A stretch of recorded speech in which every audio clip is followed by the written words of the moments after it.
Hello, everyone, and welcome to our next and a fourth. It's fourth now, isn't it? Our fourth Wildmender live stream. We've got a lot to talk about today, and we're really excited to get into it. Firstly, as you can probably see around us, it's a little bit different. We're building a bit of a studio here at Kwalee. It's going to be iterated on. We're going to have nice, colorful lights and wonderful things around us as we go. So that's super exciting. We are also joined by two developers from Muse Games. Once again, we have the wonderful Howard and Jen as well. Do you guys want to just say a hello to the chat? Hello. Hey. Awesome. So we've got a lot to get through today. We're going to talk about some previous events that Muse Games went to and some incredible things that happened there. We have a video which we want to share with you guys about the community garden, which some of you might have been a part of, and we hope you were, and you get to see your work here. So talk about a couple of events. We're also going to show you something very special that Howard has put together for us, which gives you a glimpse into a bit of the tech with Wildmender and how in-depth it is, and how this is different to lots of things we've seen before, and we're going to give you a taster of that, and we also have a big announcement there for people to go and look at. And then we're going to tease something that's coming up as well in a month or so. So yeah, very exciting. So firstly, Maddie, how are you? Good, yeah. Yeah, I feel like we've got a nice couch now, which is nice. Yeah. As unfortunately, Flower Shrub has mentioned, it is very grey at the moment. It won't be. No. After a while, we are gonna brighten it up a little bit, but for the time being. And we'll add our plants back. Yeah, we will have our plants back eventually. We had a joke that every stream would be covered in more and more foliage. Yeah, but we haven't managed that today. No, I think a progression from last stream would be complete, utter jungle. Just covered, yeah. Yeah. We're not even in it. It's just just foliage. Exactly. On camera. Awesome. So, as we always say, below us we have a QR code. Do scan that. Head on over and wishlist the game if you are interested. You should, because it's really exciting, the development that's going on here. And I know, Howard, you mentioned that you guys are busy away developing. Could you mention maybe some things that you're working on, or maybe things that we're going toward? Yeah, definitely. This is an exciting milestone. We are, by the end of this current milestone, we would have the main core trunk progression completed. With that, obviously, we have been talking with players who are kind of dropping hints that we are going to be doing another alpha round of testing, and we will be announcing that, I would say, fairly soon. We just want to make sure that we focus on just wrapping up the milestone, because this milestone is pretty tight. We're going all out trying to finish the main progression. And yeah, we actually tested late afternoon yesterday, or night, early evening yesterday, and it's going pretty well. Nice. So yeah, they, for the players who got to pretty much the end of the last alpha round and are looking for more content, there will definitely be more progression content. We'll have, since last alpha, we will have a new zone. Wow. Plus plus the so-called ending of the game. Okay. And if it's anything from the stats we went through last time, I know that's what you were talking about when you were last here. People were playing the game a lot, and almost they're ready for that extra that you're going to add into the game, and that's really exciting to hear that there's so much more coming. Yeah, there obviously we took a ton of feedback. Not everything, not all the feedback we were able to address, but at least some of them. And we're certainly polished up things on a number of fronts, a lot more, especially with the UI. I am really actually excited for people to check out the new map. Just with all the new map functionalities, because I think map is going to play a pretty important part in in the later stages of the game. And so I'm actually really excited to get the new map into people's hands. Awesome. Yeah, I mean, there's just like a lot of stuff Yeah. happening, and yeah, the balance for the new tools. Yeah, like just a lot of stuff. Just lots. Awesome. That sounds really, really good. And we really can't wait. I think there's a lot of players that are waiting for that next round. So let's talk about events. Yeah. Let's talk about MagFest first. So let's head over here. Now, I know... here we go. So we're talking about MagFest, and we're going to show you a juicy video very, very soon. But here we've got a picture of some of the team here. How was that for you, Jen? Did you enjoy MagFest? What was it like with everyone there? I was not there. You were there. Okay. What was sort of like the sentiment, I suppose, then from the team leading on from MagFest? Yeah, I could Sure. talk a little bit about Yeah. it. So MagFest, I went so with Matt, Cameron, and Alex, and actually, amazingly, Cameron's friend, Fox, flew in from Cleveland to Wow. not only attend MagFest but also to help us at the booth, and she basically did the bulk of the shifts pretty much every day. She was like pretty Yeah. amazing. So obviously we're really thankful for her help, which is incredible. The attendance is like at the booth, the traffic at the booth is pretty great. I mean, MagFest is like maybe one of our, I mean, maybe arguably our favorite shows to attend to, maybe even more so than PAX. I mean, PAX is amazing, right? I mean, PAX is huge, and there's a lot of traffic, a lot of people, a lot of new games getting announced. There's like this massive energy, huge space. There's a lot of like awesome indie developers who are there, and it's like just like the community is great. Like just like there's a lot of things going on at PAX, right? Probably the pinnacle of like conventions.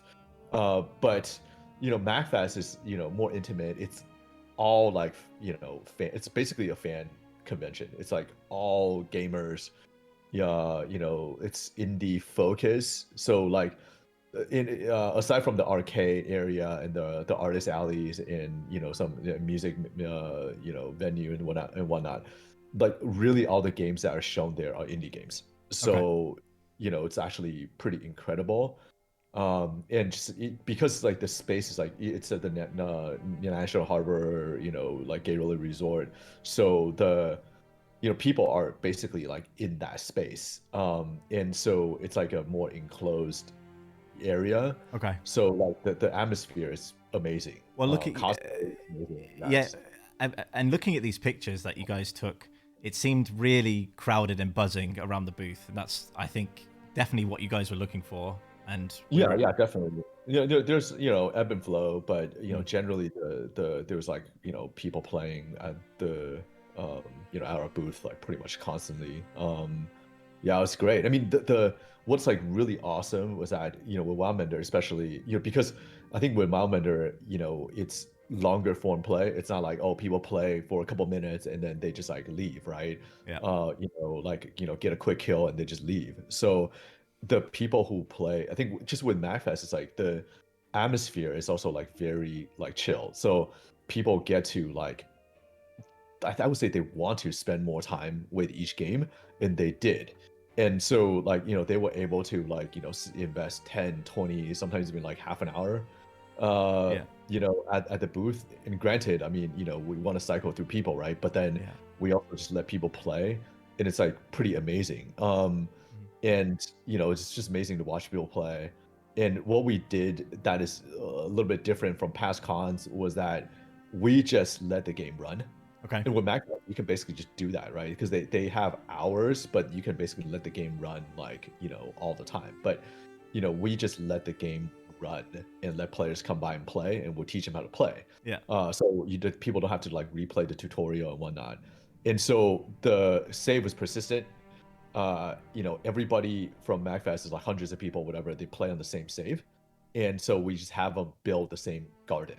And so it's kind of like this pay it forward thing, right? Where the people who came before, they build it for the next attendees that came after.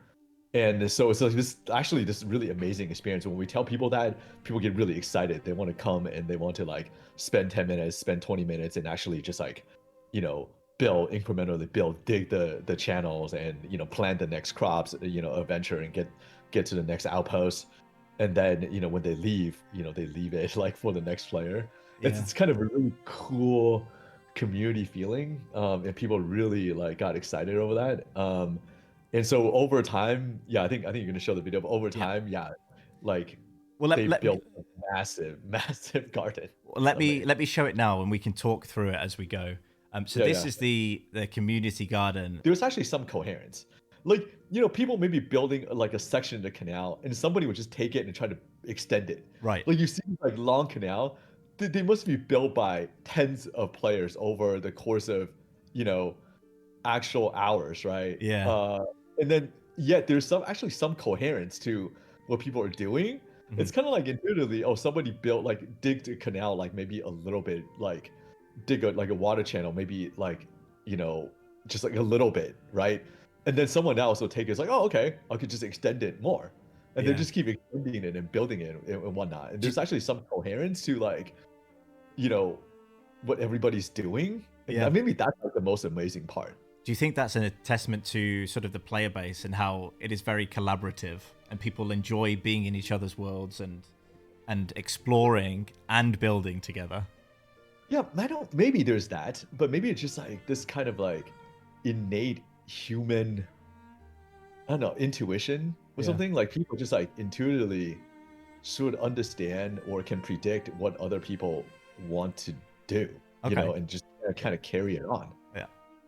Yeah. Well, this is really, really cool. Just very cool. Going through all of this here. I have like one burning question though. Did you have anyone that came to the booth who tried to destroy anything? You know what? No. Wow. I think that's like the craziest part. Like, I think that's like the most interesting thing with the game that I think I've always wondered about that, right? Is that, you know, if people would just like troll and they just come and destroy stuff and whatever, or even like, okay, if people will plant stuff and then maybe in need of wood or in need of some resources, they would just cut down like a section of the forest, right? And invariably, people never do that. I mean, like to Jen's point, there may be people who like build a grove, like it's almost like sustainable, like, you know, forestry, right? People will build like a grove of, you know, sunbursts, and then maybe they would just cut them down like for wood and plant and replant them. Yeah. And they will like kind of harvest wood that way. But invariably, people do it in a very sustainable way. I never see people like going around and cutting trees. And of course, I say that, and people like listening on stream be like, "Oh yeah, all right, fine. Next alpha, everything. Haha, just to prove me wrong." Yeah. But generally, that just never happens. I feel like there's some kind of like emotional attachment with something, some emotional affinity when people plant a seed and they see something grow and it grows to maturity and it started to like, you know, just, you know, drop seeds and, you know, they can harvest that whole like when somebody experience that entire life cycle of a plant, they generally, there's some emotional connection. I mean, I certainly do. I mean, I played the game over and over and over again. I must have like replayed the game, I don't know, 100 times now. And I feel like every time I just don't cut down trees. I just don't. And people just don't. They just, you know, they just kind of want to like tend to their garden and grow their trees, and they generally don't cut them down. Yeah. Right. And we want to see them flourish. And What we're about- I was we're about to gonna say with Jen as well. Jen, have you ever cut down any of your trees? Absolutely. Controversial. Sometimes you need wood. Right, but then I feel that. but it's kind of like, but what we talked about, I thought you said that you did it in like a sustainable farming kind of a way, right? Oh yeah. There was one build where I think wood was a little less plentiful than maybe it is now, and I dug a trench and planted a bunch of sunbursts along it, and then they'd grow, and I'd cut them down and I'd replant them. Right. Yeah, it's That, very that I've sustainable. seen. Like that I've seen. Basically just like, you know, it's almost like you grow your own tree farm kind of a thing, right? Yeah. But you know, people generally don't just like, you know, I don't like this, I'm just gonna lop off like trees with impunity. Oh, well, we're really, really happy to see that. And I think people will keep wanting to do things like that in the future. And I think we will look to do that again because I think it was really successful to see that happening.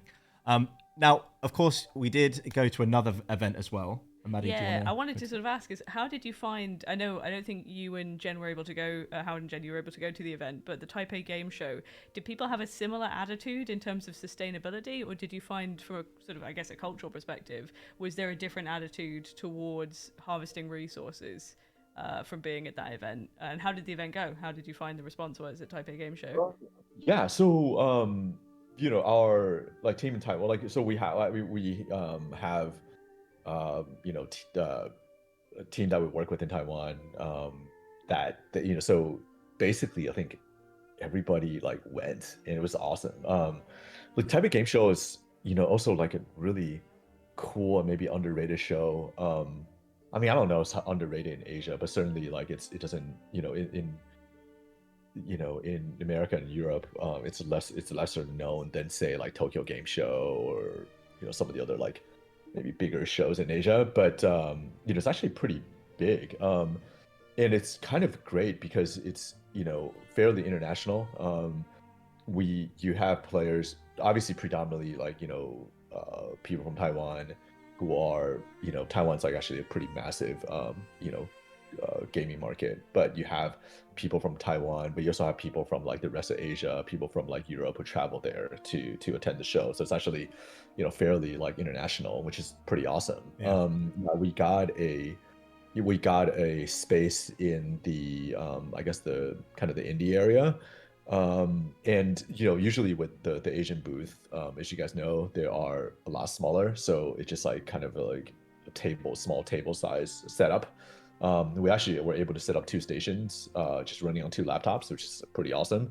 Yeah, people just came, like it was pretty packed. Like we had traffic maybe just all throughout the day. It's a similar experience. We had the same, you know, kind of setup. And yeah, there were a lot of people who play survival games there, and there are a lot of people who play Minecraft. And so they kind of just like get what the game they definitely get what the game is about, especially the Minecraft players. You know, Yeah. they, you know, did the same thing, you know, kind of build and you know, like I think people really enjoyed you know, digging canals and channeling water. You know? I think as soon as you said tree farm as well, it harkened me back to Minecraft. Yeah. Yeah, but Doing something like it's a similar thing. Like people Yeah. just like, you know, people like really enjoy planting trees and Yeah. building their garden and, you know, digging canals and building ponds and stuff. Like really, like I think, you know, obviously I'm biased, it's my own game. But no, really, I think based on what we've seen, people just really enjoy doing that. It's very relaxing. I think that's part of it. For me, certainly, like I play on my lunch break, and I just find it kind of like helps me in the middle of a work day. It kind of helps to have like a zen moment with my own garden, Yeah. rather than going out and attacking things. Like I'm not about that kind of survival game. I like to be able to just, you know, relax and enjoy myself. And Yeah, that's, I mean, yeah. I think there's something like because like I think feel like yes, the dust storm comes, you have to defend, you have to shelter against it and whatnot, but there's some like kind of semi permanency, right? It's like you build life and then life sustains itself, and you know, there's like, you know, maybe it's the reason why people love playing Animal Crossing, right? It's like you build something and it stays there and it stays with you. So, you know, it's not totally transient like some of the survival games where like, oh, people just come and like steal your stuff and Yeah. destroy Yeah. Yeah. Yeah. Well, it sounds like very successful 2 events there, and more in the future to come, and we'll probably talk about those hopefully soon. Yeah, yeah. Yeah. But moving forward, Howard put together a post about some tech that's in Wildmender, specifically pertaining to the trees. Now, Howard, we have a Steam announcement for this. You guys can go over and have a look at that right now. And we're going to show you here. Howard, if you want to go through this sort of work you put together and show us and tell us a little bit more about the trees in the game and what's the difference between sort of where they're grown and things like this. Yeah, definitely. First of all, before I start, I want to give, you know, a lot of credit to Jen here, who actually did you know, the work to you know, capture all the footage and actually went through all the build and like really old build, and she did a ton of work So for many this. builds. Yeah, she did a ton of work for this. So I mean, it's amazing. Jen's pretty amazing. Yeah, yeah. But I also want to, obviously this is Alex and Ava's credit, just in terms of like coming up with this method for procedurally generating trees. We wanted to see if we can actually create something that's living and something that's not just props. So the idea was never to create, just sculpt a tree. It's about every other survival game or just game in general, right? It's like the kind of the tree life especially don't have a life of their own, and they're just invariably props or stuff to be harvested and whatnot. So I think we want, like, very early on, really kind of at the core of the game, you know, we wanted to see if we can actually simulate plant life. And so, you know, we had to start somewhere. So, you know, this is like 4 years ago now. Like Alex was kind of experimenting with this, and you know, he was just using, you know, as you can see, you know, spheres and rectangles and whatever, just like cubes and whatnot, just to kind of draw a tree shape. But then in the background, he's actually building this you know, you know, these systems that would simulate plant growth. So the plant at the very early on, we had, like, you know, plant grow in response to, you know, soil, air, sunlight, and you know, basically sunlight versus shade, and your water, and so on and so forth. All these environmental factors that, you know, people see in the game now. And then, like, what the approach that we took, right? Because we want to simulate stages of growth, and have the different stages of growth mean something, and to be able to, like, present or display the plants in that way, just because at different stages, depending on terrain and whatnot, the tree could actually look a bit different. You know, if you grow something, you know, on a slope versus, you know, next to a rock and whatever, you know, the tree roots and, you know, the shape of the tree actually would morph, and they will actually, you know, kind of follow the contour of the terrain and whatnot. So we actually use these, like, very, because you can see early on, like, we actually use these very, like, small cylindrical, like, shapes, to basically break trees down into small, I guess, elements or components, and then to kind of simulate procedural growth based on that. So, like, we were, like, Ava and Alex are working together, they are basically trying to shape, you know, small components of a tree, Right. and then, you know, basically Alex's system, procedural system, will basically just kind of, you know, shape the tree together based on, you know, just, you know, different systems and just different, like, environmental inputs. Okay. So I think that's, like, really what makes the tree feel like, oh, they grow, they have a life of their own and whatnot. Yeah. Yeah. So I mean, it's actually, I mean, I find it, like, just kind of amazing. Yeah, right? it Like, is. It is. Yeah, I genuinely, when you sent me the post to read through, I found it kind of mind blowing that, like, the tree grows based off of, like, the soil that it's in and the direction of sunlight and what the water is like and what you do with it. Like, it's fully procedurally generated. I've never seen that in any game before. Yeah, and I think that's why, you know, when you have a garden, it looks as natural and as alive as it is now. I mean, of course, we can always polish and make kind of the state transition smoother and so on, like I mentioned in the post, you know, which I think we'll have time to do once we finish you know, the main progression and whatnot. But I think generally, though, it just, I feel like we're on the way to kind of realizing what we set out to do, right? Which is that when you have a garden, you have, you know, a forest, as you, like, reforest the world, it feels like a forest, and it feels like the trees are alive. Yeah. And that you have a, like, when you wade into your own garden or forest, like, it feels like, oh, you know, there's a sense of wonder, and there's a sense of, like, liveliness and whatever. I feel like we're achieving that, and I think, yeah, I mean, I think that's you know, if that's our differentiation in what we offer that's new to the game world, yeah, I think it will be, you know, because I do really truly think that that is something kind of groundbreaking that we're doing in this game. Yeah, for sure, for sure. And then those who are watching live or on the YouTube video, do head over to the Steam page, and it goes through all of this that Howard's mentioned, and you can see the progression as well here.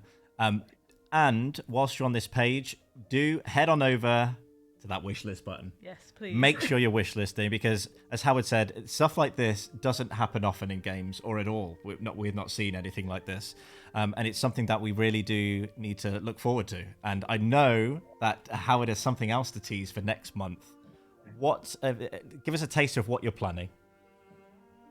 Well, I think I already mentioned alpha, right? Yeah. You touched on it. Also, Yeah. in terms of just some, I guess we've got the tree progression, but there's another progression post that we've got coming up, like behind the scenes development. Actually, originally we were thinking about doing doing character, right? Which is actually kind of fascinating. It's like how we go from, basically total gray box, cubes and whatever, and, through concept and just different stages of, development of gray boxing, like how we kind of came up with the characters that's in game and what the thought process is behind it and what our intention and motivation is.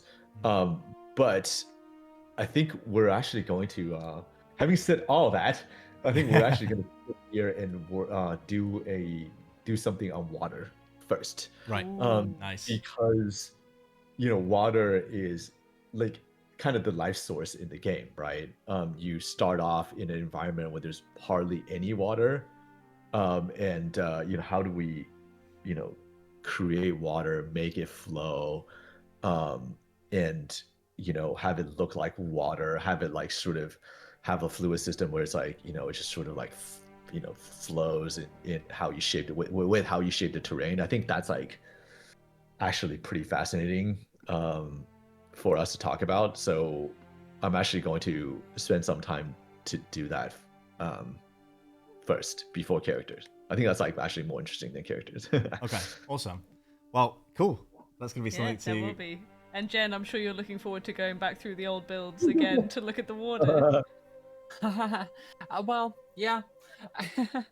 It's gonna be a lot. I mean, I've got a good starting point now, having gone through them once already. So. Is that quite nice though, to sort of go back through the builds and see the progression just in general of the game to where we are today? Yeah, it's pretty interesting. There's, like I said, there's a lot of builds, but it's really interesting. Not even just the game, even just seeing the old launcher, the old start screens and stuff.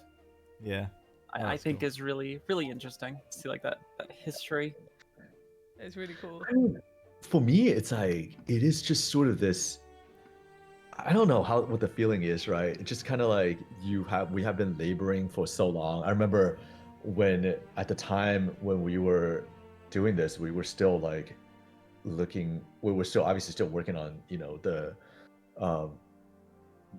I guess the sequel to Guns of Icarus and working on Amsterdam, and in the background, Matt, I was jamming with Matt on this firefighting game, and at the time it was still just total cubes, and we're just dinking around with fire simulation super early, and at the sitting in another corner, Alex is playing with this procedural generation of the really early plants that you guys saw in the 2018 clip, and it's just we were just kind of sitting there, they were just doing their thing. It was just total gray box, no art. We're just checking out on their screen. And to fast forward a few years to get to this point, Ember's released, and Wildmender's at this state, it's kind of whoa. Yeah. Yeah. That's crazy. Absolutely. So, well, that's all for this time. Yeah. Bit of a shorter one, but we are very, very happy to hear about all this cool tech and all the events that have happened and how successful they've been. And we'll have plenty more to share with you next time. The water sort of tech as well. And we will be bringing back game shows. So, Howard, let your devs know that there will be some fun games to do if they want to join in. Some quizzes. And some yeah. quizzes and some fun stuff there.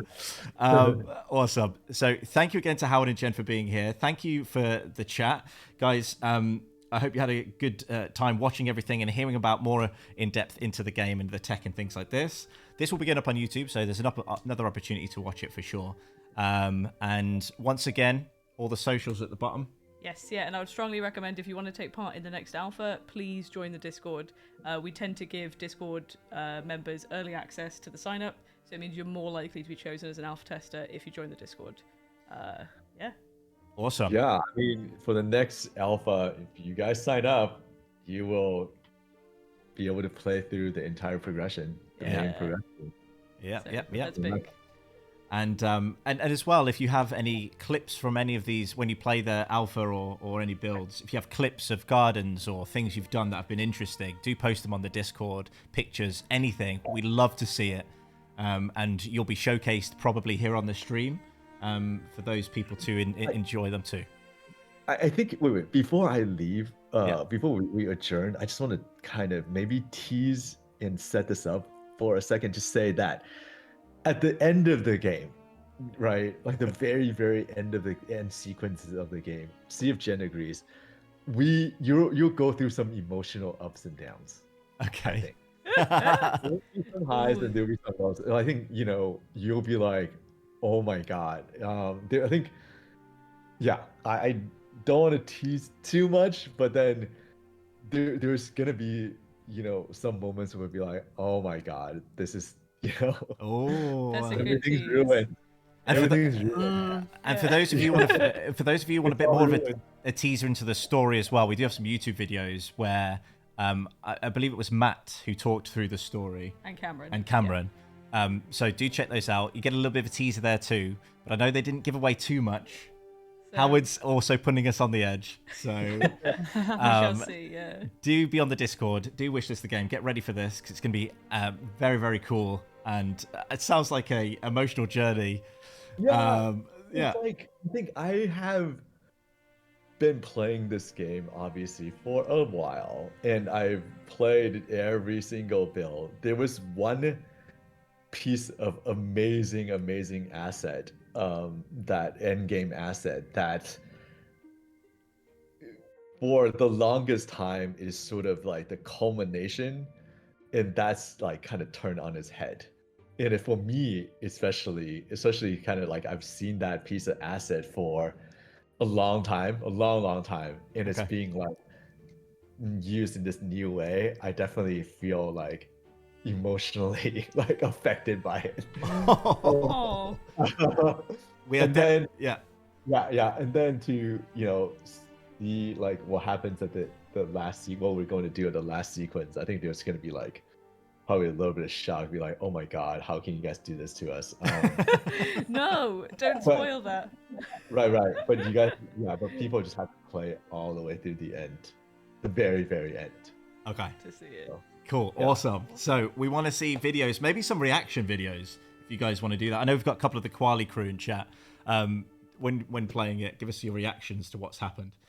Wonderful. Well, thank you again. Thank you to the chat. And, until next time, that's us from Kwalee and from Muse Games. And have a good rest of your day. Bye. Thank you all. Bye-bye.